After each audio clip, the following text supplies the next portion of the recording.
Bonjour, dans cette vidéo, on va parler de l'immobilier aux États-Unis et comment acheter un appartement ou bien une maison si tu n'es pas américain ou bien si tu ne vis pas aux États-Unis. Je suis ici avec ma mère et elle va nous expliquer comment tout cela se passe ici. Présente-toi s'il te plaît. Bon, je suis Diallo, tout le monde m'appelle Nafi, donc Nafi Diallo. Je suis dans l'immobilier depuis 21 ans. J'ai un brokerage dans une compagnie d'immobilier ici qui s'appelle Nafi Diallo Realty. Et je suis aussi un broker pour le mortgage. J'ai un mortgage brokerage qui s'appelle Mortgage Funding. Voilà. Merci.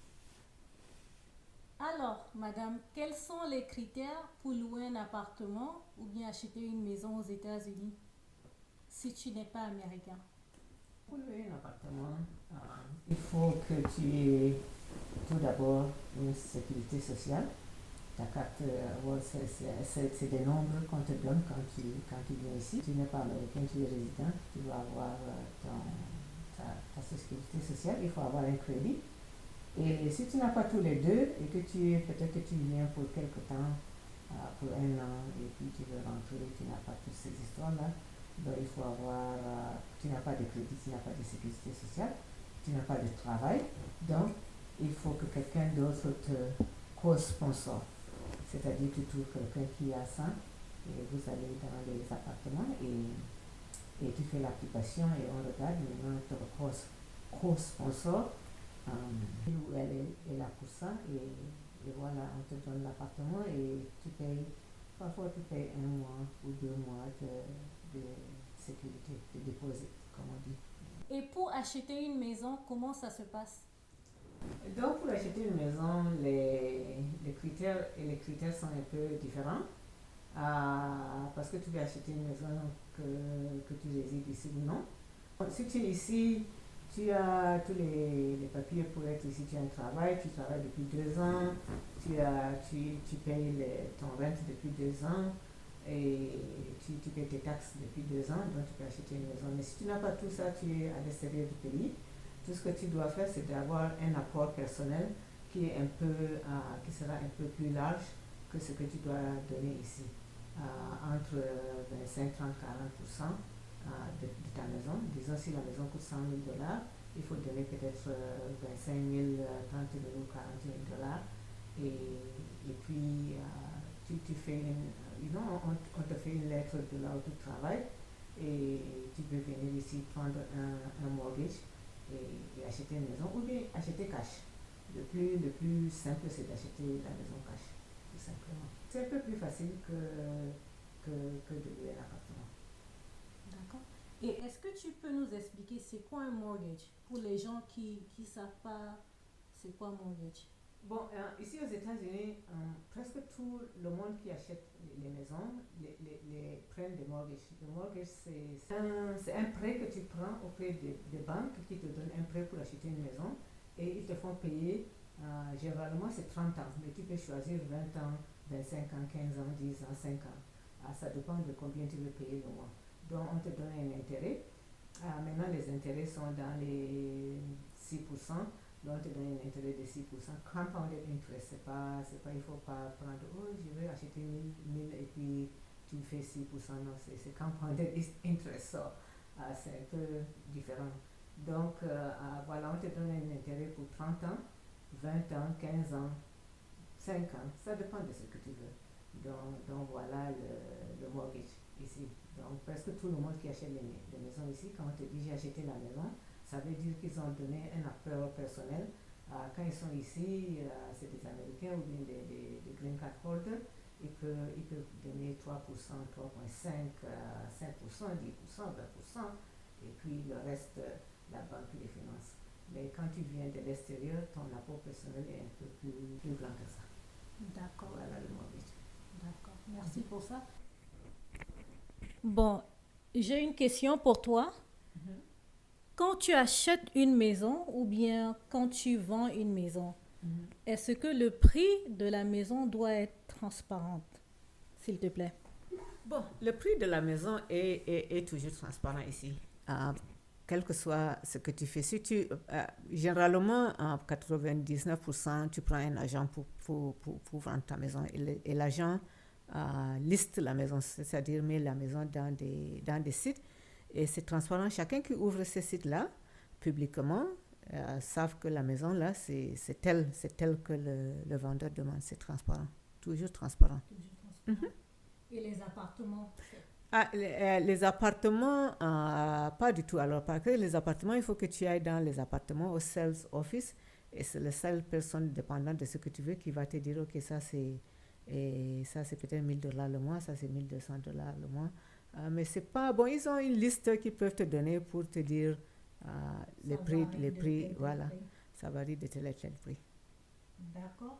Bon, quand tu vas visiter un appartement ou bien quand tu vas visiter une maison qu'on vend, est-ce que la visite est payante? Non, la visite n'est pas payante. Bon, quand tu prends généralement, quand tu vas acheter une maison, il faut toujours prendre un agent. C'est toujours bien pour toi parce que généralement, tu ne payes pas l'agent, c'est le vendeur qui paye l'agent. Bon, maintenant, c'est un peu différent. Mais généralement, tu ne payes pas l'agent et l'agent est pour toi, quoi. Donc, tu ne payes pas, tu ne payes rien, tu vas visiter les appartements, tu vas visiter tant que tu veux, tu ne payes pas. Le prix de la maison, est-ce que le prix qu'on demande, est-ce que ça se négocie? Bien sûr, tout est négociable. Tout est négociable. Ça dépend aussi ça dépend de là, parce qu'ici on dit le risque, c'est location. Ça dépend de la localité là où tu achètes et ça dépend du marché. Quand le marché est flat, ça veut dire qu'il y a assez de maisons sur le marché et il y a assez de gens qui veulent acheter. On peut négocier. Mais si, disons, il n'y a pas assez de maisons sur le marché et qu'il y a beaucoup d'acheteurs, ça devient un peu plus compliqué. Donc, il faut seulement acheter là où le vendeur te dit, ou bien même parfois donner plus qu'il ne demande. Mais si la maison si le marché est OK, on peut toujours négocier. Si c'est 100 000, tu peux dire, OK, moi je donne 90 000 et puis le vendeur te revient et dit non, il faut donner 97 000. Comme ça, juste à ce que vous arrivez à un entendement, quoi. Et disons-nous que tu n'avais pas tout le montant pour acheter ça cash, donc tu as pris l'option du mortgage. Maintenant, quand tu prends le mortgage, comme toi, tu ne vis pas aux États-Unis, je me dis que tu vas faire les paiements via un compte bancaire électronique. Ça se passe comment? Tu fais les paiements par mois. Donc, est-ce que tu peux nous expliquer quels sont les risques du mortgage? Si je ne paye pas, est-ce qu'on va m'arracher la maison? Ça va se passer comment, s'il te plaît? Bon, si tu es à l'extérieur du pays et que tu as donné un apport personnel considérable pour acheter une maison et que tu as pris le reste un mortgage, c'est qu'à la fin, parce que quand tu achètes une maison, tu ne viens pas, par exemple, je vois une maison aujourd'hui, j'ai dit, oh, je vais l'acheter et je donne 30% de l'apport personnel et demain on signe le papier. Non, il y a beaucoup de choses à faire. Ici, comment on appelle les notaires, comme on les appelle au pays, mais c'est des attorneys ici, dont les avocats, ils vont chercher le title, pour clear le title, et ça prend du temps, ça prend peut-être 2 semaines, 3 semaines avant que vous allez devant l'avocat pour signer les papiers. Maintenant, quand vous êtes devant l'avocat pour signer les papiers, quand tu es à l'extérieur du pays et que tu as un compte en banque ici aux États-Unis, on va te donner un papier pour signer pour qu'on retire l'argent de ton compte tous les mois ici. Si tu es à l'extérieur, tu vas signer ce papier-là pour ta banque de l'extérieur qui va envoyer de l'argent à la banque ici tous les mois. Si tous les 2 années ne sont pas possibles, ça veut dire que bon, on va te faire la confiance que tu vas payer tous les mois. Maintenant, si tu ne payes pas un mois et tu es en retard, ça veut dire qu'on va rajouter certains intérêts, peut-être 5% sur ton mois. Si tu ne payes pas 2 mois, 3 mois, si à 3 mois tu n'as pas payé ton mortgage, la banque va foreclose. Foreclose, ça veut dire que la banque va t'amener au code pour dire au code que ce monsieur ou cette dame ne paye pas son loyer on veut reprendre la maison et la banque reprend donc la maison et la banque la vend. Et quand la banque la vend, même s'il la vend à plus que tu n'avais donné, on ne te remet même pas un franc. Donc c'est ton argent que tu as perdu. Je sais par exemple qu'en Afrique, les procédures des tribunaux, ça traîne. Ça traîne vraiment longtemps. Donc ici, ça se passe comment? Donc dès le moment que tu ne payes pas et qu'on envoie ton dossier au court, ça peut prendre combien de temps? Bon, généralement, si tu ne payes pas le premier mois, tu es en retard jusqu'à peut-être le 15 du mois prochain. On va commencer à t'envoyer les lettres pour te dire que voilà, tu n'as pas payé ton mortgage, paye.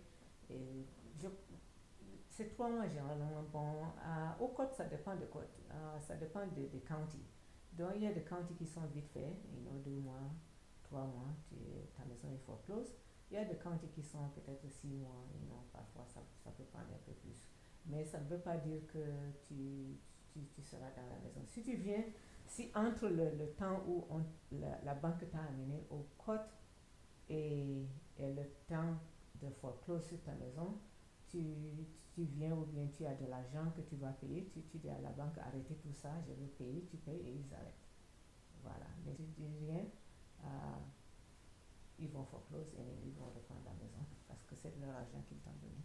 Maintenant, quand ils t'envoient des documents, c'est électronique? Oui, les documents, parce qu'ils ont ton email, ils vont t'envoyer des documents électroniques, ça dépendra de ce que tu as choisi. Tu n'es pas ici, donc il faut toujours que tu vas leur donner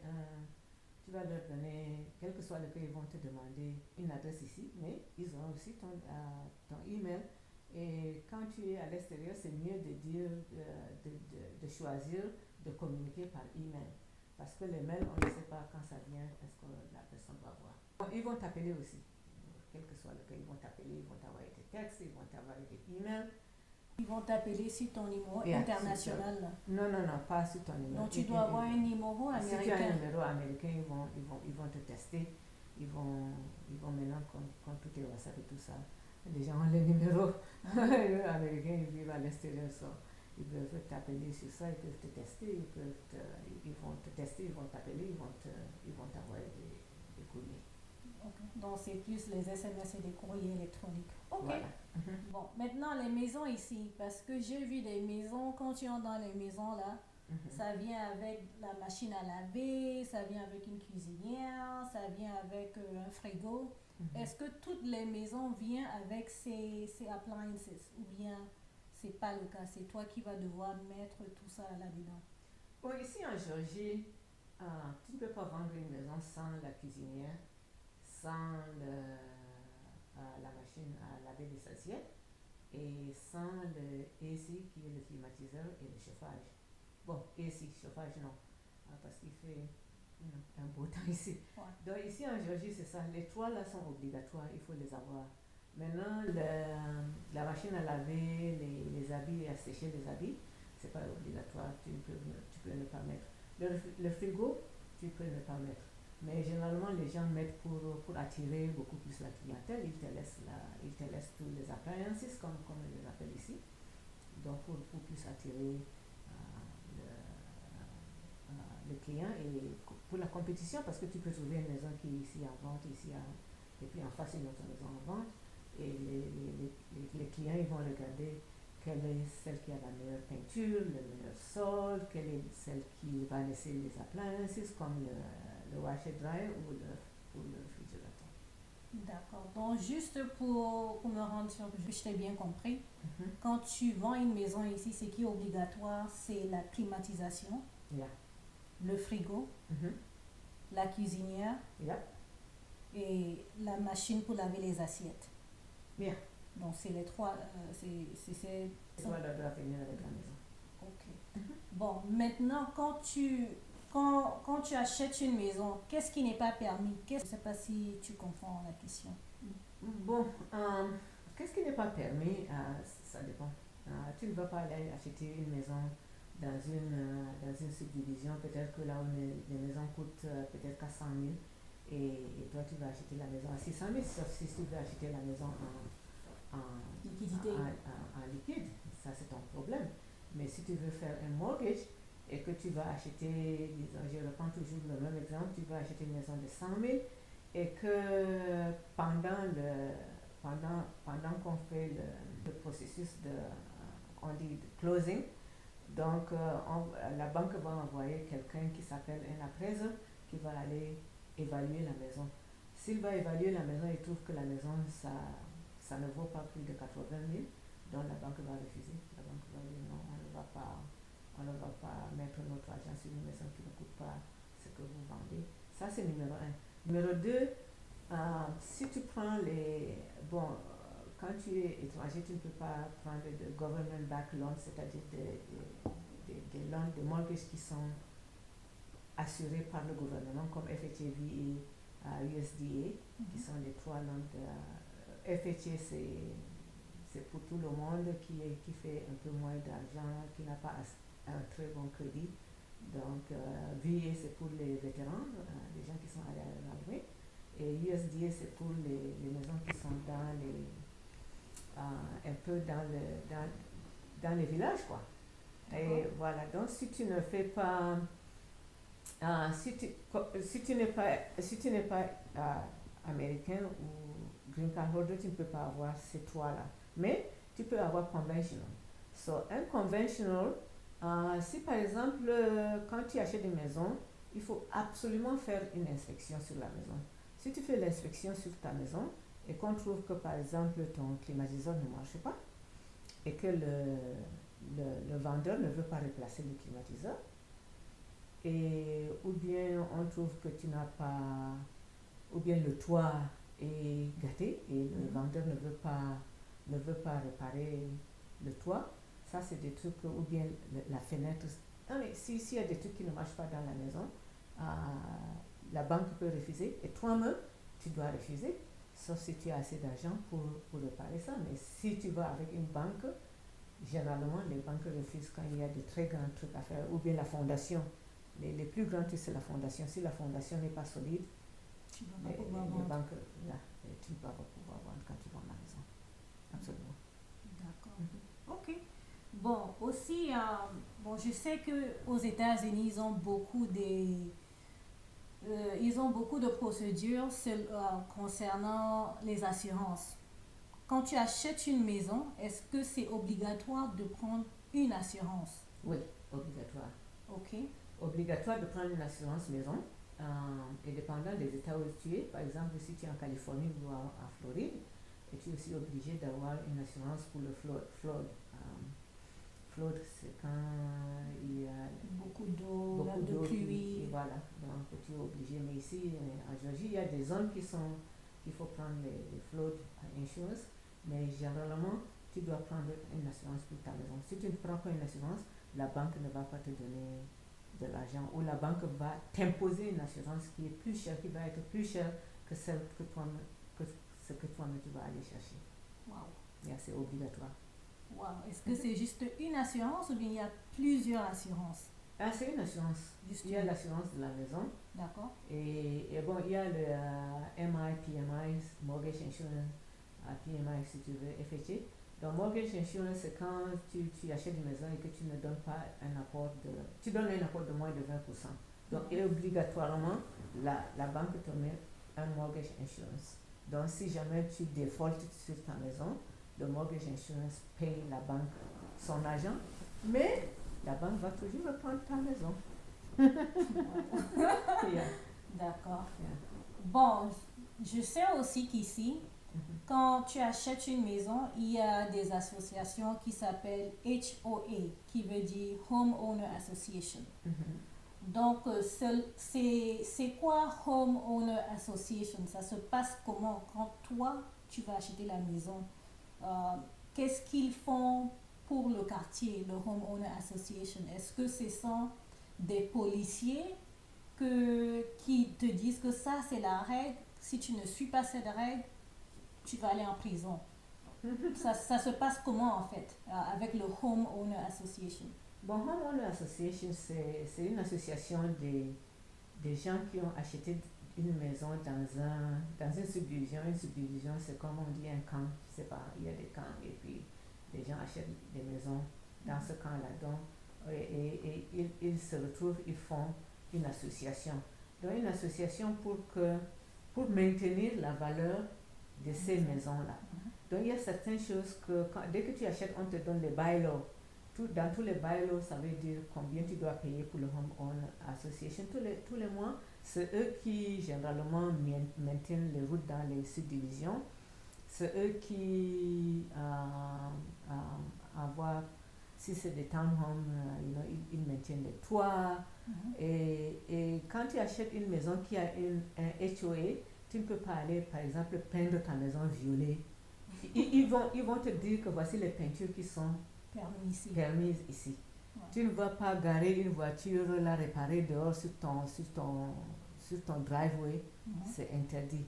Tu ne vas pas garer les voitures dans les routes. Tout doit être comme ils disent dans les HOA. Ils coupent les gazons, pas dans ta maison, mais dans les rues, les routes du quartier, voilà. De la subdivision. Et ils maintiennent la subdivision. Les HOA, c'est vraiment important parce qu'ils maintiennent, voilà, pour l'esthétique, et ça maintient la valeur de la maison. Quand tu veux revendre, généralement ici aux États-Unis, les personnes on déménage tous les 5 ans. Ça, c'est les statistiques disent que quand quelqu'un achète sa maison, en général, tous les 5 ans, il va acheter une autre.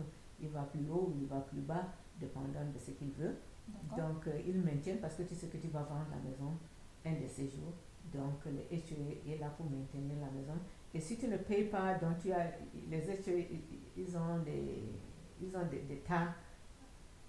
Des tasses, voilà, des frais que tu dois payer tous les mois. Pour tous les mois, peut-être tous les 3 mois, peut-être tous les 4 mois, ça dépend du HOA. Et si jamais tu ne payes pas tes HOA fees, le HOA peut aussi foreclose sur ta maison. Attends. Oui, donc, si tu ne payes pas le frais de tes HOA, le HOA peut t'amener au tribunal et prendre ta maison. Voilà, et vendre ta maison, prendre l'argent du HOA et maintenant remettre l'argent à la banque, le reste. Wow. Et il y a 3 entités qui peuvent reprendre ta maison. La banque, l'État, d'abord si tu ne payes pas les taxes sur la maison. la banque et le HOA. Donc ces trois entités peuvent retirer ta maison. Bon, foreclose sur ta maison. Donc tu payes tout le montant de la maison en liquidité, mais l'État a le droit de reprendre la maison si tu ne payes pas tes taxes. Si tu ne payes pas tes taxes. Le HOA a le droit de reprendre la maison si tu ne suis pas les règles qu'ils t'ont dit. Si tu ne suis pas les règles, ils vont te donner des fines. Je ne sais pas comment on dit les fines. Des frais, tu dois payer plus. Les fines, c'est comme par exemple, tu vas sur la route, le policier te donne un ticket. Les tickets, voilà, les tickets. Ils vont te donner des tickets pour payer les fines. Par exemple, ça peut être $50. Ça peut être $50, ça peut être $20, ça peut être $100. Et le plus tu ne payes pas, ça augmente d'intérêt tout le temps. C'est comme ça ici. Quand tu ne payes pas un truc, demain, une semaine, ils vont dire que ça a augmenté d'intérêt. Il faut que tu payes maintenant $60 ou 55, quelque chose comme ça. Donc si tu ne suis pas leur rule, ils vont te fine. Mais si tu ne payes pas les HOA fees, parce qu'il y a des HOA fees que tu dois payer tous les mois ou tous les 3 mois, tous les 4 mois, ça dépend du HOA. Donc si tu ne les payes pas pendant longtemps et que ça s'accumule, ça reste jusqu'à peut-être, et puis les fines aussi, tout ça, donc $5,000, $2,000, wow. Ils peuvent t'amener au compte et prendre ta maison. Et prendre ta maison. Yes. C'est compliqué. Non, c'est pas compliqué. En fait, quand on voit les maisons aux États-Unis, comment c'est joli dehors et tout ça, en fait, c'est le HOA qui fait que c'est joli. C'est parce que les gens savent que s'ils ne payent pas, ils vont avoir des problèmes. Donc, en fait, ils n'ont pas un choix. Si c'est pas nickel, on va t'envoyer une facture chez toi. Tu ne payes pas ta facture, si ça fait que monter, on va venir retirer ta maison. Donc, it is in your best interest to pay that. Okay. Au début de la vidéo, tu as dit que tu es un broker.